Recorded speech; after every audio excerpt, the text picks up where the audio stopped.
Yes, fire away.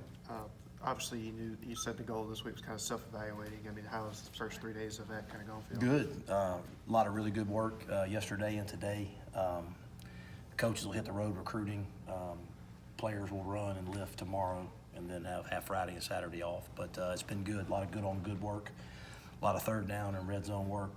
Good on good, and so I thought the work has been good.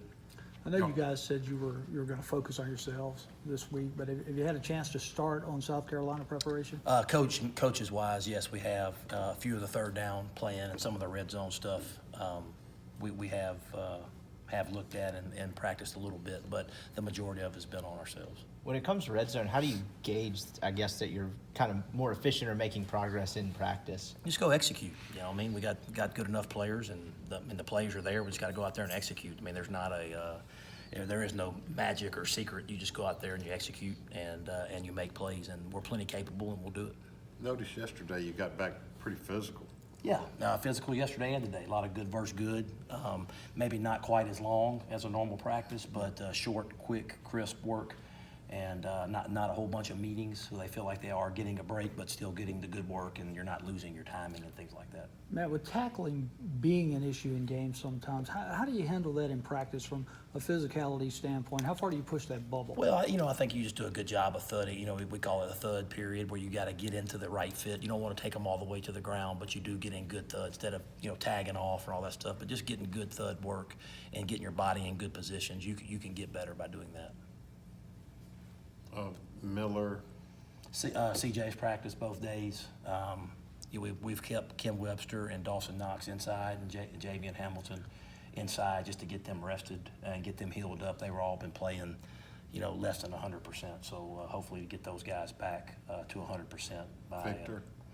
Victor was out there limited. Do you get any chance to look at some of the younger guys on a week like this that you normally wouldn't in the course of the season? Absolutely. We had Tuesday night football, Wednesday night football, where some of the guys get some reps that don't normally get a bunch of them, and but those reps are invaluable, and we usually do that every Sunday night as well. So it ends up adding up after a time, but those reps are invaluable. You mentioned C.J. Miller coming back, kind of letting y'all be more flexible with how you use Miles Hartfield. In that sense, since y'all are kind of struggling with depth there, does it feel like getting more than just one body back because you can move the other guy around, I guess, more than one position? Yeah. I mean, just it gave us the chance to work Red and Miles with the ones, and then CJ and Armani with the twos today, and just gives us a little bit more flexibility that way. Is anybody popping up besides Breland at wide receiver, kind of taking up the slack for DK? Miles or Elijah or Floyd or? Yeah, no, I think Elijah, the ability for us to use a little bit more 12 personnel with Dawson and Cooley on the field at the same time, and then having a combination of either AJ and Lodge, or AJ outside and Elijah inside. There's some combinations that we've been working on, and whichever one looks the best we can use. You guys had a strong November last year. Is there anything you can draw from last year to carry forward into this year? Yeah, I think so. We're sitting here at 5-3, and with an open date and a chance to finish. We got less than 30 days left in our season, and just come back refreshed and go finish it out the right way. Have a lot of positive energy and fly around and attack it. It's a great opportunity for us. And just looking at the big picture and all the stuff that we've come through, sitting here at 5-3, obviously we wish you could get a couple things back, but fired up about the final month of the season. They remember what you do in November. You remember anything that just snapped or happened last year to help you guys in that final month?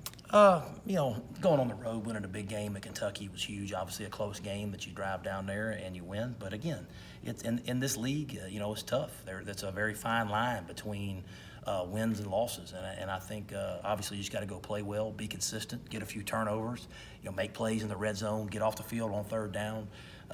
Any one of those plays can change the game. And I think just getting refreshed, getting your mind right, and then attacking the final month of the season will be important. You brought up the other day preparing the guys to play 4 times in 19 days. What sort of things do you say to kind of stress that? No, I don't think you say anything. You just, obviously some of us getting rested this week and being prepared, getting some guys back healthy and playing more guys. But, you know, and probably the last week you don't go much pads, you know, that final week because it's a short week. But other than that, you know, it's you try to go 1-0 every week. I know you've only been through it once, but do you think on-field momentum late in the year, I guess, is more of an emphasis with the early signing period? Is it more like is it more important? Have you noticed any of that at all? Absolutely, it was big for us last year. You know, able to sign a top 25 recruiting class coming off in the Egg Bowl victory. So yeah, so I think late season momentum is important. Thank you, bro. Yep, thank you guys.